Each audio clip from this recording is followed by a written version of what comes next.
I finally made it! Martha breathed heavy after her walk following the estate sale signs with red and white balloons floating above them. She loved sales.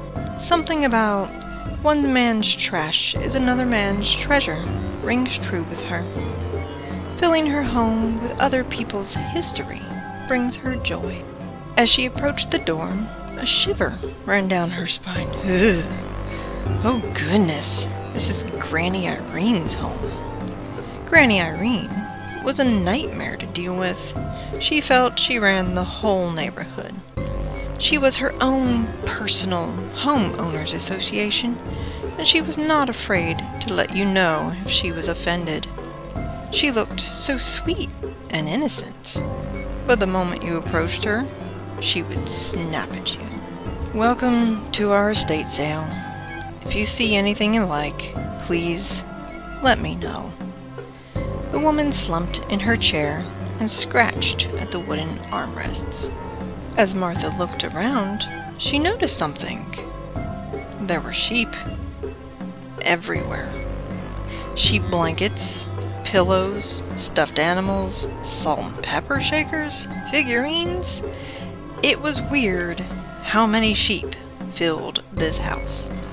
There was even a sheep rug that was dirty and looked like someone spilled red juice all over it. What's with all the sheep? Martha said to herself. Her grandmother had a fascination with sheep. Pretty sure she even had a real sheepskin, although we haven't found it yet. She never let us touch her stuff, so it feels weird to go through it now. Martha uncomfortably scratched at her arm. What happened to her? The lady shifted in her chair and stared at the floor. We're not sure. One day the police came and said she disappeared. They looked uncomfortable and wouldn't elaborate. Just said that it seemed like she had been gone for weeks.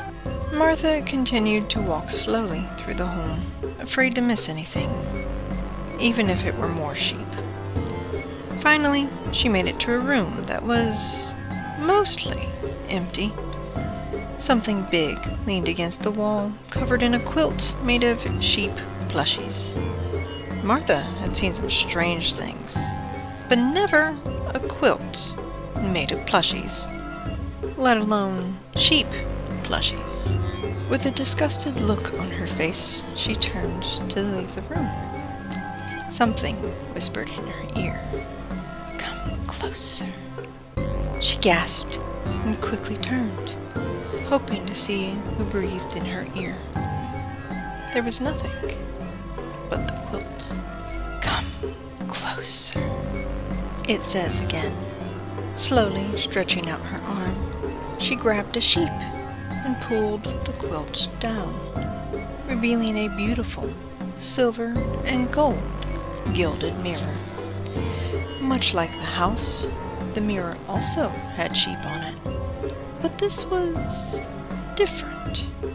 It also contained wolves, a head on the top, some howling, and some chasing the sheep.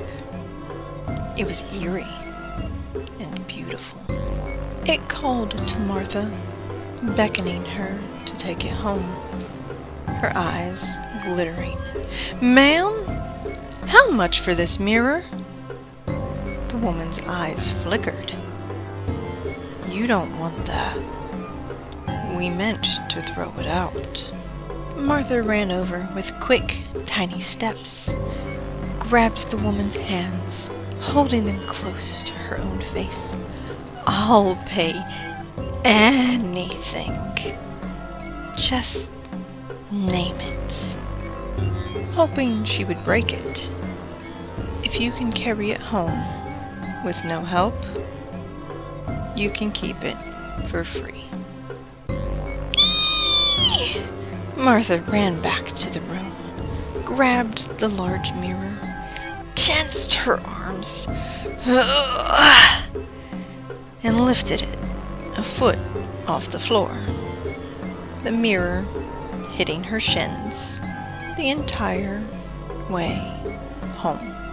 Finally, at home, she moves everything from one room and places the mirror against the wall, completing the room with a plant on the windowsill. Massaging her arms, she relaxes in a long, hot shower and puts on her silver robe lined with fur. She went back to the room with a gilded mirror and stared into it as if she could see another world. As the sun started to set, she collapsed on the floor. One arm stretched toward the now wilted plant. Standing before her was herself and the living plant in the window. Her world turning dark as the last thing she sees is herself with a large, wolf-like smile on her face.